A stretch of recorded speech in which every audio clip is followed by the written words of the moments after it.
Yo, what's good, man? It's your boy O.N.E once again, bringing you 60 seconds of substance. Today we're coming out of the book of Mark, chapter 3, verses 1 through 6, talking about controversy over Sabbath healing. He entered the synagogue again, and a man was there who had a withered hand. So they watched him closely, whether he would heal him on the Sabbath, so that they might accuse him. And he said to the man who had the withered hand, "Step forward." Then he said to them, "Is it lawful on the Sabbath to do good or to do evil, to save life or to kill?" But they kept silent. And when he had looked around at them with anger, being grieved by the hardness of their hearts, he said to the man, "Stretch out your hand." And he stretched it out, and his hand was restored as whole as the other. Then the Pharisees went out and immediately plotted with the Herodians against him, how they might destroy him.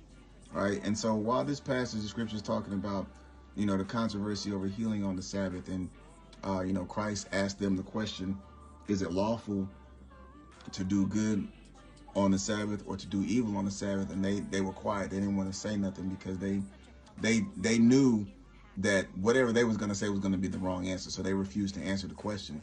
And like I said, even though this is about the Sabbath, I would kind of like to translate it into nowadays time, where it's like, when you're doing, a good deed, people, the naysayers, they like to look at you and judge, right? And, people don't like to see when you're doing good, looking good, feeling good, when you're doing right, right? We know misery loves company, but people will like to try to scrutinize you or pick at you, you know what I mean? Like, they trying to find one little fault. They're not looking at the overall big picture, just like healing this man, even though it was on the Sabbath.